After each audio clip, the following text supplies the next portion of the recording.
Hey everybody, you are listening to another episode of the Perilous Podcast. I'm your host, Jonathan Latt, and you are listening to Local Forecast by Kevin MacLeod. Get all your royalty-free music at Incompetech.com. And joining me in the Bunker of Doom, special guest co-host, because Angie's out of town this week, she'll be back next week, it is the wonderfully talented Barbra Dillon. Hello, Jonathan. Hello. Thanks for having me. Welcome. Hey. Welcome. We're going to listen to a little more of Local Forecast on the outro, and we do a little thing I like to call the smooth transition. I like it.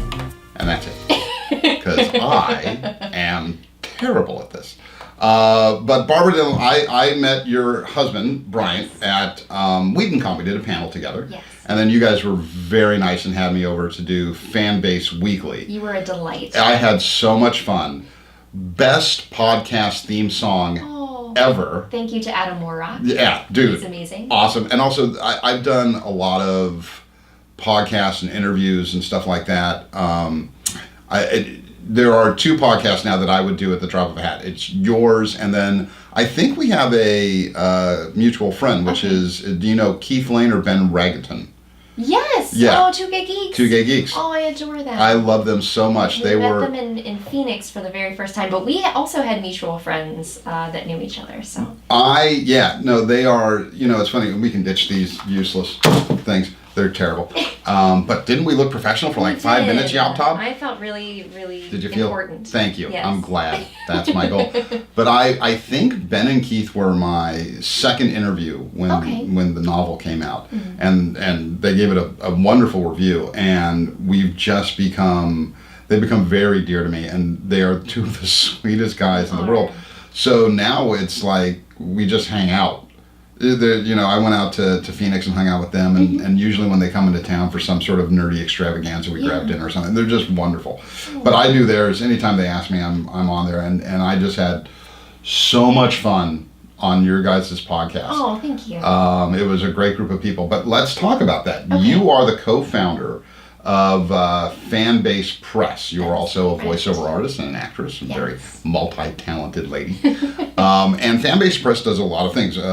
Some wonderful podcasts like Fanbase Weekly. Yes. Some wonderful weird podcasts. Yes. Like, is it your brother? It is Quality Time with Family Ties. That's never gonna get old. That's very strange. It's wonderful. Yes. But your brother's a bit of an odd duck. It's a very unique show. Yeah, but it's very good. It's very good. And you have the main website, which is Fanbase Press, and you guys also do a lot of different stuff. You do.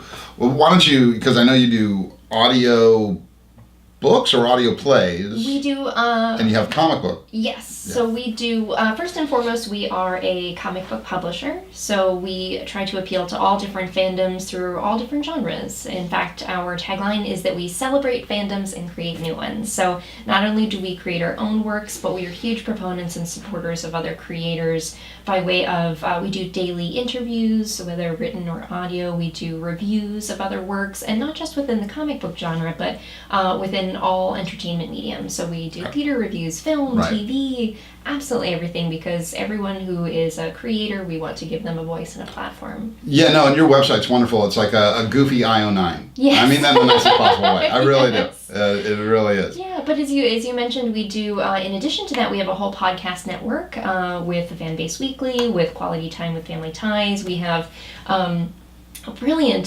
podcast called The Arkham Sessions. I love those. Thank you. Arkham Sessions is basically a psychological evaluation of each Batman the animated series character. Yeah. Yes. And it's so funny. I had dinner with a friend Monday night, and we were talking about the best Batman, and we both agreed. It's with all due respect to everybody else and some wonderful films. That show. Yeah. It's so good. It's so good. Sorry, so what else you guys... Sure, so in addition to that, we kind of separate from the company, but with everyone from the company, we did an audio drama adaptation of the Hunger Games book series. Right. And we did it in advance of any of the movies coming out, because we wanted it to be our own, and also to be very literal adaptations of the books. And I know you're quite the Katniss fangirl. I am. Didn't you just get a recent tattoo, if your feet is to be believed? I did. And what is it of? I got the Mockingjay symbol. Yes, you did. On my back, so I'm very excited personality. It's very meaningful for me. So no, that's cool. Yes, yeah, it's funny. Brian and I were talking about it in terms of symbology and things like that. And like for me, the Green Lantern symbol sort of encompasses very powerful. It's like to be noble and honorable, and unless you're Guy Gardner. But it means so I think like your Mockingjay symbol and my Green Lantern symbol mean the same, almost the same thing to each other. And isn't it incredible that the power of fandom and geekdom in general, that these symbols can be so impactful to different people? It's incredible. It's amazing. And it can, it's so funny, like the Wonder Woman symbol used to to me just represent a strong woman. Sure. And I like the comic book, but the movie blew me away so hard that now I sort of get I cavell a little bit, as my grandmother would say. There's a strong emotion that goes with it. Yeah, absolutely. I can't wait to get the Blu-ray of it. Yeah. I really love that movie. I thought it was the best movie of the summer. Did you see it?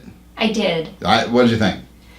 Well, we're gonna get to the conspiracies in a second. Yeah, I enjoyed moments. Yeah. I had some issues with other moments. Okay. I think that the performances were all fantastic. Amazing. Yeah. The kids were amazing. The Skarsgård kid doing Penny was very he made some good. really bold and interesting choices that I appreciated. I think that my biggest issue, and I have to say, first and foremost, I'm a huge fan of the miniseries. Me too. I've not read the book, but I've read the book. Tim Curry, it's like, who's your doctor? Tim Curry will always be my Pennywise. Tom Baker is my doctor. Tim Curry is my Pennywise. My Pennywise. Yeah. But honestly, my biggest problem was sort of the cinematography and the I don't know what to call it, but the young horror approach to like the jump cut style of horror, that every time someone scary approached the screen, it was that like missing frame type of thing, and I don't like that. I will say I wasn't scared. Yeah. But I appreciate it. It was certainly a lot more faithful to the book than the ABC miniseries, which I think we all like. ABC, especially in the early 90s, PG-13 was not going to put. But I was very impressed with the script was tight. The dialogue was great. Those kids were awesome. That kid from Stranger Things. Yeah. He was a real line stealer, that little son of a gun. But I really enjoyed it. I think also the week before I had seen Annabelle Creation. Okay. I was so angry. Oh, I didn't see that one. I was rooting for the doll. I was. I really wanted the doll to kill everybody. Yeah. It got really good reviews. It was a terrible movie. It made me angry. It was terrible. So I apologize. No, please don't. As you can see, we're pretty freeform. I love it. But you have a comic out, right? You and Brian. It's one that you guys wrote, right? Or am I wrong? Kinsey? Kinsey we did not write. Oh, okay, but it's under your banner. It is under our banner, which is available now. The audio plays are available. So the Katniss Chronicles is completely done. It was a 3-year project. We did upwards of 70 episodes, each about an hour in duration. So it was a lot of work. And of course it was a fan project, so no one made anything out of it. No, it's a labor of love, man. Yes, but it's all free on iTunes, so you can still go and check it out. Go to iTunes. And we have another in the works, actually. An author by the name of Robert J. Peterson, who founded California Cold Blood Books, approached us with his novel called The Odds. Okay. And if you can imagine a post-apocalyptic action comedy in the vein of Big Trouble in Little China. Oh, and the world and the concept is that imagine if chess has become a live-action battle to the death. That is interesting. The odds. So people play as the chess pieces. Exactly. So it's kind of like History of the World Part 1, where Mel Brooks is the King of France, and he's, jump the queen. Everybody jump the queen, exactly. But violent. But very violent. Instead of TNA. Exactly. That's actually pretty cool. Yeah, and we just had a whole score created for the audio drama, if you can imagine the same John Carpenter-esque, very animatronic. Very cool, like 80s sort totally. Of. Yeah, nice. It's amazing. Nice. I'm very excited. And you, was it released under your banner recently, Gamma Girls? Gamma Gals just came out. I apologize. Yes. And I missed that. That is okay. I like going to that stuff. And, Thank you. The Gamma Gals and Kinsey were both released issue by issue digitally through Comixology, and they're still available that way. And the Gamma Gals just came out in print as a collected trade paperback. Yeah. And Kinsey will come out as a collected trade paperback in October. Excellent. Yeah. Very cool. You guys have a lot going on. I really encourage Everybody go to your website. It's very cool. I wouldn't say there's something for everybody, but if you're a geek, there's something for everybody. There's something for everyone. Yeah, if you're not into this stuff, there is nothing for you. Exactly. But if you like movies and TV, and especially comic books and the things we like, it's a wonderful website, and I find myself going there daily now. So it really is. It's really, really good. So go. We're not ignoring you. But you are here. I'm here to talk about something. Yes. That you love. I love it. So we are going to talk today about the possibility of the Loch Ness Monster. Yes. And also, if you don't touch on it, I will, which is Champ, the Lake Champlain monster, and other, let us call them for the moment, anomalous, possibly cryptids. Living in very large bodies of water. Yes. And so when you said you wanted to come on and talk, I thought it would be awesome.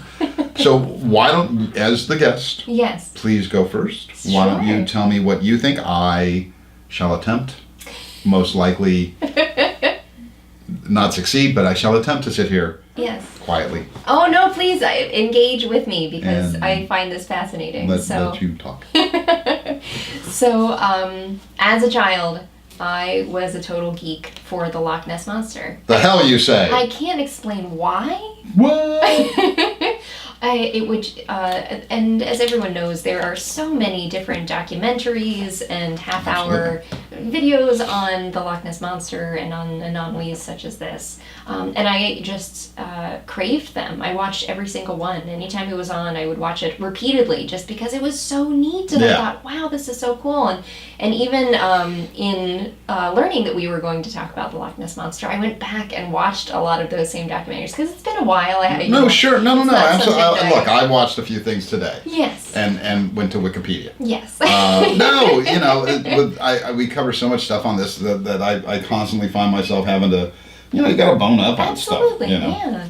And I realized that as a child, and I think a little part of me still, really wants there to have been this plesiosaur that was living in the loch and had been there for centuries. I mean, since the dinosaurs. Yeah.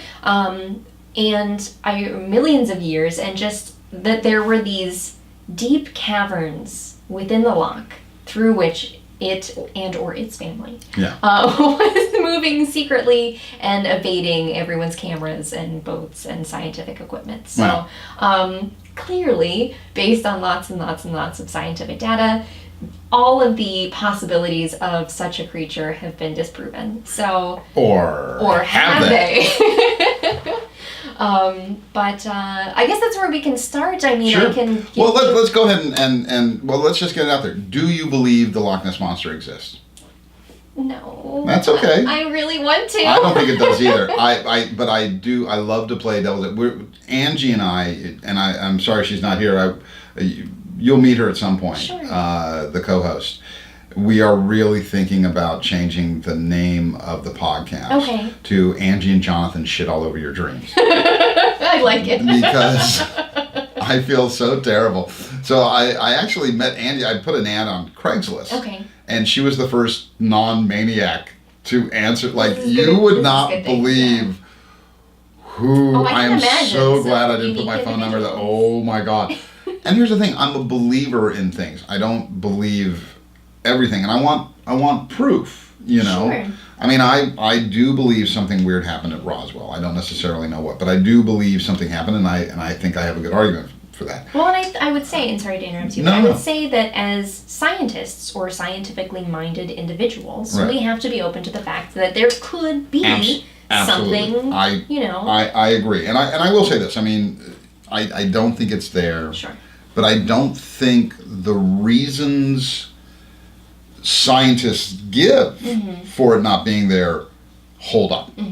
That's a lot of my problem. Okay. And I am open to a couple of things. The first sighting was 565 AD. Again, doesn't mean it was true, but they have been seeing something for a long time. Since that time, exactly. But then there's problems where there's so many hoaxes, and especially nowadays That's one of the things that's so frustrating in terms of ufology and the paranormal. You know, you go on YouTube, and there's just so much fake stuff out there, and it's so easy to do. Yes. You know, anybody with a rudimentary editing program can do something. Anybody with, you know, Photoshop or even Pinnacle can do something amazing. Right. If they have the skills. So that's unfortunate. Yes. The most famous photograph, which I believe was the surgeon's photograph, which is now, they say, was a hoax. Was a hoax, yeah. But and maybe it was, maybe it wasn't. Here's, like, when I was growing up, the big thing that I was into was Bigfoot. Okay. Because why not? And there's a thing called the Patterson footage, which I don't know if you've ever seen. Have you ever seen? It's the famous Bigfoot footage. Yes. Where he's just sort of, it's like just walking. You're just checking stuff out. Like, what time is it? Yes. Let's go to Denny's. I have seen that. Yeah, and he's the most chill Bigfoot. Yeah. It's like you would. He's just loping you're along. A Sasquatch, and what else do you have to do? Yeah, he's got nothing to do. He's got the day off. And you know, they came out 20, 30 years later and said it was a hoax. But, like, part of me goes, okay, it probably was, but I don't know. Sure. It took them, there was no like, I'm looking for the motivation, you know?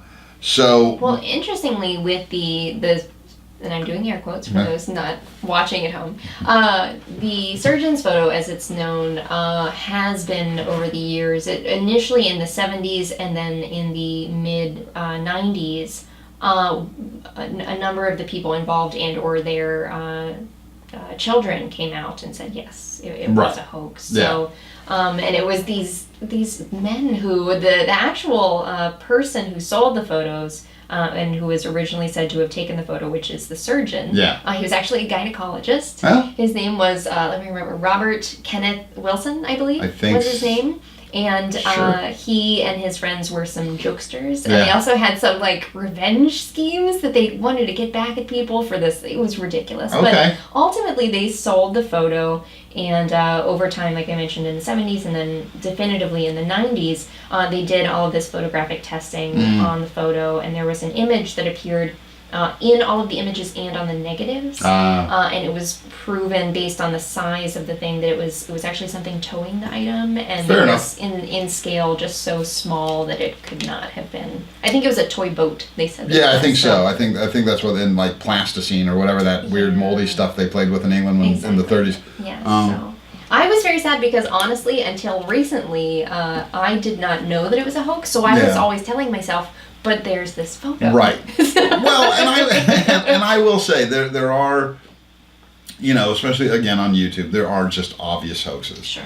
There's very clever hoaxes, and then there's stuff where you go, I don't know. Yeah. And that's the problem. Although I did see one today. Okay. That I do think this is why, especially in my community of the weird and the paranormal, nobody's got a fucking sense of humor. You have to have a sense of humor. So I almost showed it to you, and then I thought, no, well, just because I didn't know how busy you were. So it's the thumbnail is, you know, new shocking footage of the Loch Ness Monster. Okay. And then it comes up, and it's a shot of the loch, and it's a static shot. Sure. And then it's just obviously somebody bought like a stuffed Nessie monster and just pops up and goes on. And I'm pissing myself laughing, and I'm thinking so many people would find this. How dare you? Yes, you know, mocking, and it's like, yeah, but it's cute. It's very funny. Yes. But I will say this. I do think there could be a monster in the loch. I just don't.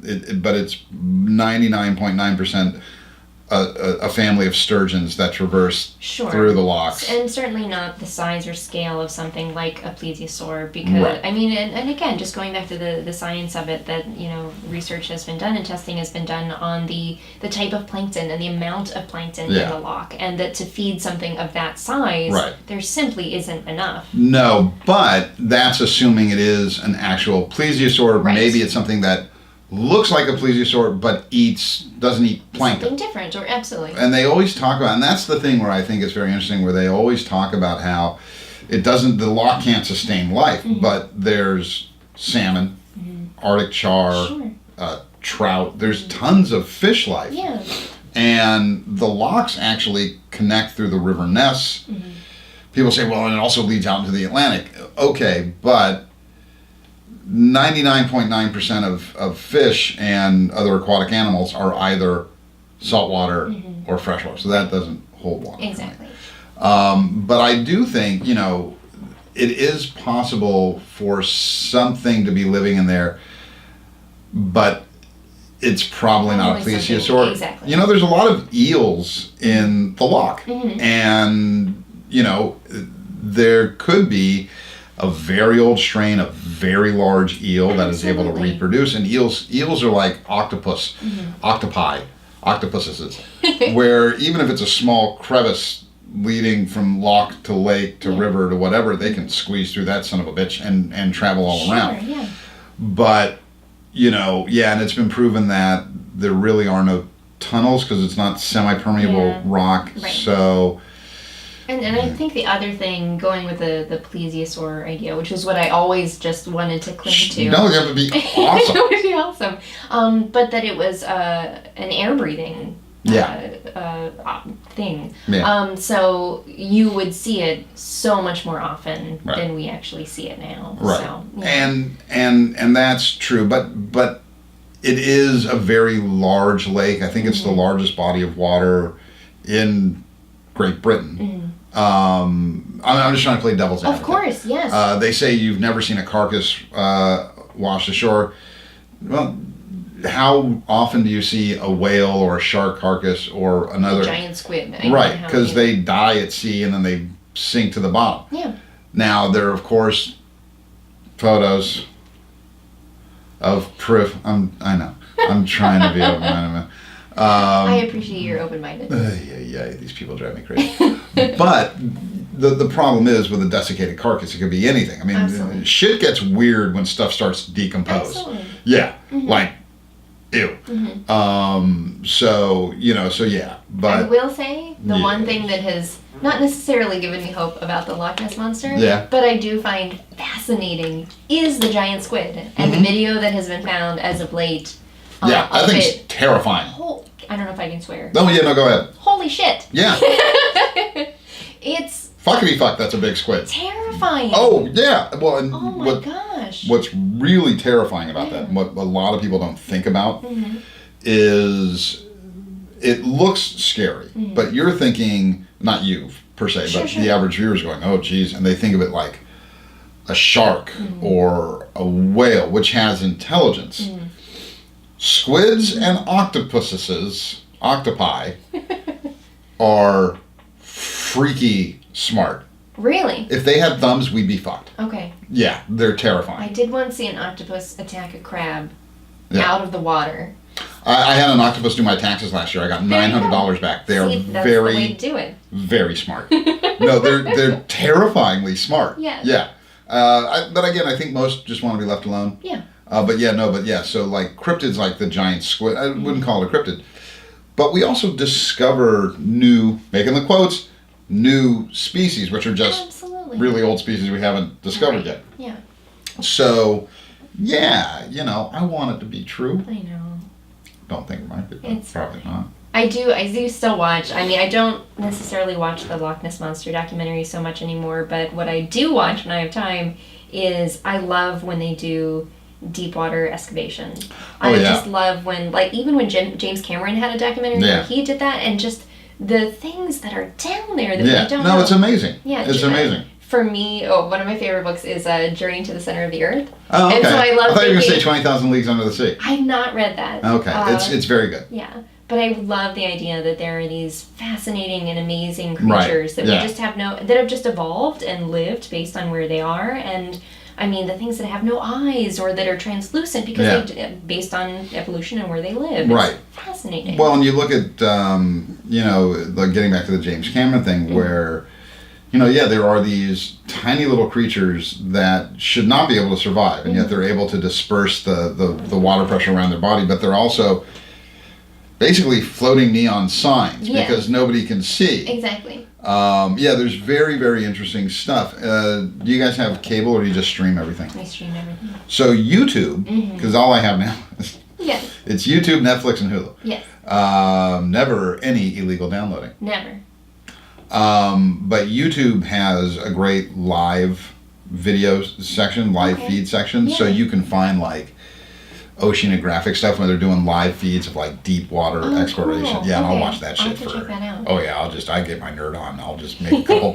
I'll make a couple like peanut butter and jelly sandwiches. Seriously, I'll just sit there, watch, and it's 30 minutes of silt. Yes. And then one little thing. 10 seconds of something really exciting and weird looking, and then you're just 30 more minutes of silt. But it's that journey. Yeah, no. It's so exciting. Yeah, no, it's very cool. So yeah, I mean, I want it to be true. Now, yes. I apologize. I didn't bring one. Put on your metaphorical tinfoil. Okay. It is on now. Here we go, Sister Soldier. Okay. So to appease. Yes. The Stop believers. sending me DMs. To appease some of the more ardent believers. Sure. Let me put forth a theory. Yes. The reason we never see that, we don't see proof that the Loch Ness Monster is there is because it is interdimensional. I have heard this. Yeah. Yes. And when I say interdimensional, possible. I mean it comes from a parallel universe, not another dimension. There are the multiverses. The multiverse. So it's a transient phenomena that occurs every now and again. And I will say this. I do believe, and we actually have a podcast coming up, although I think this one will air after it, where we talk about the possibility of the multiverse. And I absolutely believe that. It makes total sense to me. I don't believe in infinite universes, but I definitely believe in a multiverse. I had not thought of that concept before. I listened to an interview with, it was a podcast with Neil deGrasse Tyson. You gotta love Neil deGrasse. Blew my mind. Yeah. I was like, what? Yeah. This is fascinating. I say fascinating a lot because I'm fascinated by so many I'm things. constantly fascinated. But, I'm fascinated and or bitter. Okay. Sometimes at the same time. There you go. Fascinated by my own bitterness. It happens. Yes. No, it's a very interesting concept. And, just if, I was a really big nerd when I was a kid. I was also heavily... You were in good company. But I loved quantum theory, and I was never good at the math, but I was good at the philosophical... Yeah, the conceptualizing of it. And brief history of time. Oh, yeah. Amazing. Yeah.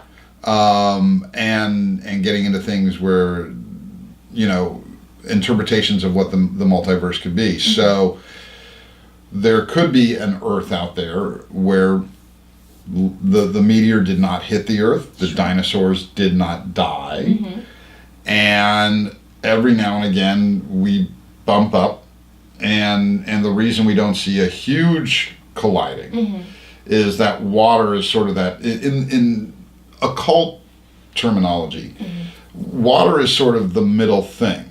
It is not a solid, it is not a gas. It is a transient, very mystical thing. So it is the water that is able to come across and interpose on it, lay over on itself like you're overlaying a map on another map.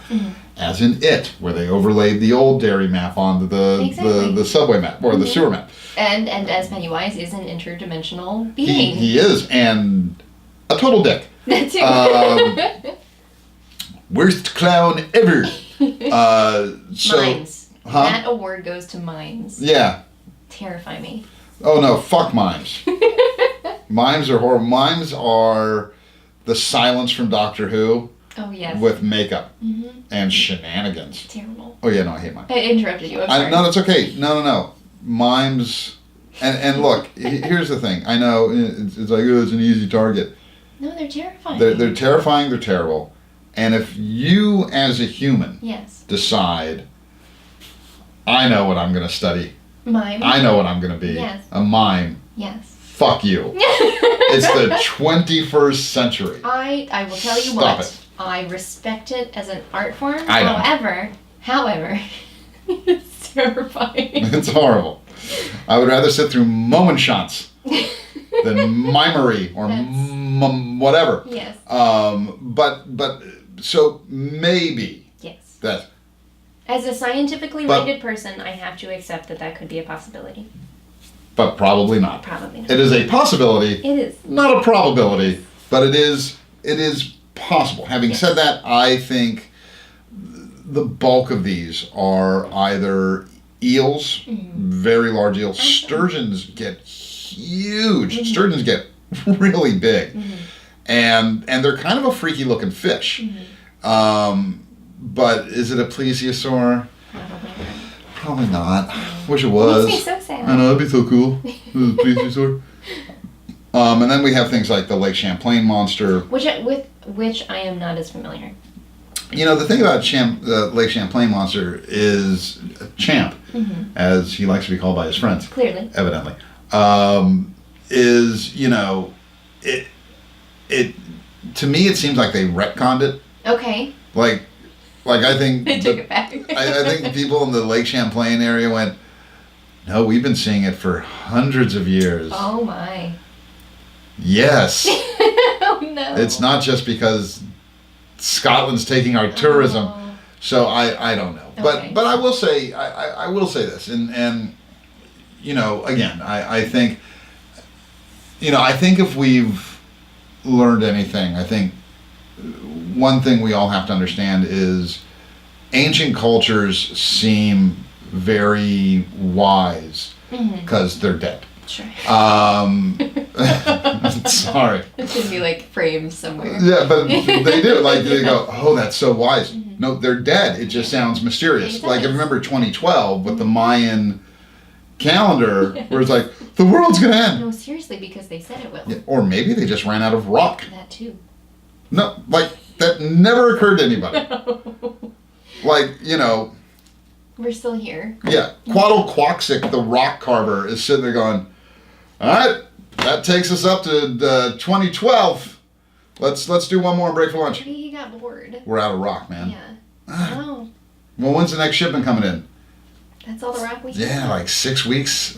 God damn it. Let's go play soccer with a skull. All right. And then that was the week the civilization died out. That's it. That's So all we it get. never occurred to anybody that they just ran out of rock. So, you know, Native Americans, they seem very wise, but also, you know,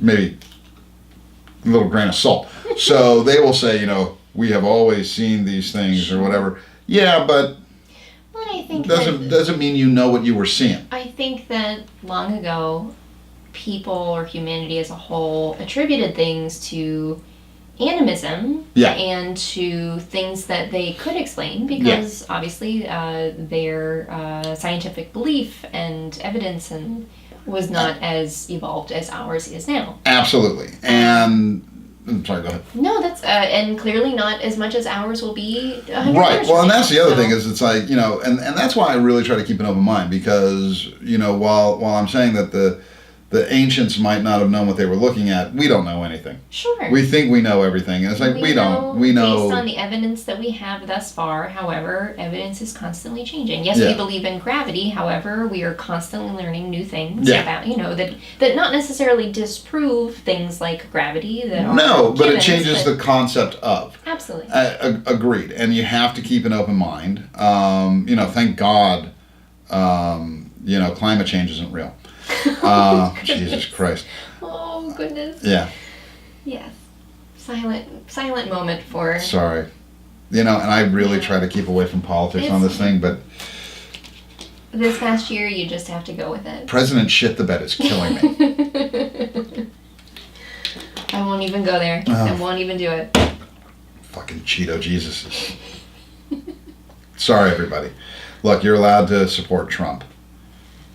He's a moron. We just have to think less of you. Right, and I apologize. I shouldn't call him Trump. President Trump is a moron. That's respectful. Always respect the office. I am desperately trying to get him to block me on Twitter. I don't know what a guy has to do. You haven't succeeded just No. now? Okay. Yeah. I end almost every tweet with #TinyHands. You have to call more attention to yourself than to him. That's the big win. Yeah, I don't know if I'm going to do that. He bought way more followers, and I haven't bought any. And my problem is, I know this is silly. It might be a generational thing, because I think you're. Well, I know you are way younger than I am. So I was raised to. You really do call him Mr. President. So I see tweets. It's like, "Hey, fucker!" It's like, okay, stop. I know that I get that the man is a fucker, but he is the president. I have a real hey, dickhead. It's Mr. President. So maybe I'm being too respectful, and that's a problem. That is actually one thing. I have the same deference to the office that you do. Yeah. However, I cannot bring myself to doing it. Yeah, I just, but I do, while I'm not getting blocked by him, I have proof that it's pissing off his followers that aren't robots. So I'm doing something. But if I could just click on his page and see that I am blocked. Yes, it'd be a good day. I really feel like I've accomplished something. I really feel like I've done good something. To have goals. Done something worthwhile with my life. Yeah. I need to build the Lego Millennium Falcon, and I need to get blocked by President Trump on Twitter. Go. And I think I'll call it a day. I'll retire. I'll finally buy that little cabin outside of Portland, Oregon, and just call it a day. So, did you have anything else in your notes, young lady? Oh, I think that was pretty much it. Okay. Yeah, unfortunately, just all of the evidence and scientific research out there. I mean, there are wonderful organizations both for and against the Loch Ness Monster existing. Yeah. Which is fascinating. I find it where I get a little I don't know, it's not annoyed or whatever. It's like I get people wanting scientific proof. But there are some very ardent, angry, anti-Nessie people out there, and it's like, why? What you so mad about? Just let it go. Let people Nessie wronged them in some way. Yeah, Nessie owe you $5. let them have their thing. Let them find it or not find it or what. They're not going to find it. Right. But let them. You don't have to. I almost, when it comes to. And I mean this I'm not belittling anyone's belief. Sure. But when it comes to UFOs, which is the concept of we are not alone in the universe, and not only that there are highly advanced beings coming here, I think you need ardent, skeptical, not angry, don't have to be angry. I don't understand the scientists that get angry. That always makes me feel like they know something. But I think you need that. And I think, I have people I know who they believe everything, everything. Yes. And it's like, come on, man. But because the implications are so much greater, I think you need heavy skepticism. And I think believers should be more skeptical, and you should want physical proof. Sure. But when it comes to Nessie, just let them investigate. Just go with it. Yeah, but why you gotta be let him do the boat. Let him go out there. He's freezing his balls off out on the loch. Is 12 degrees Celsius. Fuck that. You know what? Let him go. Fine. Yeah, man. There's a reason that the tourism there is so booming still to this day. Yeah, because we want a little magic. Absolutely. It is also gorgeous. Yes. It is beautiful up there. Absolutely. And there's also, if you do go up to Loch Ness, or have you been? I have not. Okay, if you I would love to. Yeah, if you. I would totally go. Oh, absolutely. I would do every tour. Goddamn right, no, and you should. No, you should. It's beautiful. But if you do go, there is a place called Urquhart Bay. Okay. And the ruins of a place called Urquhart Castle, which supposedly, you know who Aleister Crowley is? Yes. So supposedly Crowley used those for rituals. Okay. Yeah. Interesting. So little fun, and then you get into the really weird stuff where he summoned the. No, he didn't. Did not summon the Loch Ness Monster. Oh no. You never know. Nah, we know. I'm sorry. We know. Aleister Crowley is one of my favorite people. He is fascinating. Yeah. And nothing like the general public thinks he is. Yeah. Which I'll do a podcast on that. I'll make Angie suffer through that. But listen, we are coming up on 40 minutes. Okay. So Nah. Yeah. Probably not. Probably not. Probably an eel or a sturgeon. I wish that there were. Prove us wrong, folks. Yes. I know. I wish there was too. But I don't think. I don't think our not believing. I think we can believe that there is maybe. Okay, I will say this. I believe there may be something really big in that loch. Sure. I just don't think it's a plesiosaur. I would agree. Okay. But maybe it's something that looks like a plesiosaur. Could be. But probably not. Probably. But Do you see how willing I am to believe? But no, I want it. But it's just probably an eel or a sturgeon. Yeah. But again, who knows? It is really tough to do sonar correctly. It's such dark water. Yeah. It's hard to see. Yeah. Absolutely. It's very tough. So I am certainly open. But probably not. Yeah. Well, thank you for joining me. Thank you for having me. I haven't geeked out this hard on Loch Ness Monster on a special episode of Barbara and Jonathan shit all over your dream. It's so bad because when I started this, I wanted to talk about these things that I love. And I realized there's a reason my old conspiracy buddies don't really like hanging out with me anymore. Because they still want you to believe. Well, but I do. In your own way. No, I do. I believe in the existence of extraterrestrial life. Okay. I think it's silly to think that we are alone in the universe, yes. I believe something happened at Roswell. I will explain to you why off air because I've bored these people with it. I think Oswald didn't shoot JFK. Mm-hmm. I think... Oh, you need to have my brother out here. Oh, my brother awesome. is the most knowledgeable person on JFK and the assassination that I've ever met in my entire life. We've already done an episode. You did? Okay. But I would love to have him on and we can do a revisit of it, especially since he knows probably way more than I do. Everything. I think there was a conspiracy to kill RFK. Okay. I just don't think it was us. Mm-hmm. But I just don't believe everything. Mm-hmm. You know what I mean? And I think we a little more skepticism goes a long way. Absolutely. So sorry. Hit like and subscribe. They're not gonna. You never know. But this has been so much fun. Thank you so much for coming out. And again, this is Local Forecast, everybody, by Kevin MacLeod. Get all your royalty-free music at Incompetech.com. And Barbara, do you want people following you on social media, or would you like to be left alone? I love it, absolutely. Okay. You can find me on Twitter at Barbara J. Dillon, and you can find Fanbase Press on Twitter at fanbase_press. Or you can just go to the website. You can go to the website, which is fanbasepress.com. And I really highly recommend it. And follow Barbara. Follow her husband, Brian. They're wonderful people and good posts. And I love fanbasepress.com. So you should go if you want news and all that stuff. And listen to their podcast, goddammit. So thank you for coming by. Thank you. And I'll see you guys soon. Absolutely. All right, wave to the... Bye, everybody. Look, it's Barbara Dillon. Hey. Sorry, Angie, I feel like I'm cheating on you. She'll be back soon. She will. She'll be back next week. I could never replace Angie. Yeah. Oh, no. No, I'm kidding. Swear to God, I'm kidding. No, Angie and her wonderful boyfriend, Silent Colin. Oh. Yeah. Like that. Yeah, he's very quiet, but he's a lovely man. All right, thanks everybody. Go to my website, jonathanlatt.com. All the things you don't care about in one convenient location, and pick up my Pulp Novel The Geek. You cheap bastards. All right, so thanks for coming by, Barbara. Thank you. Bye, everybody.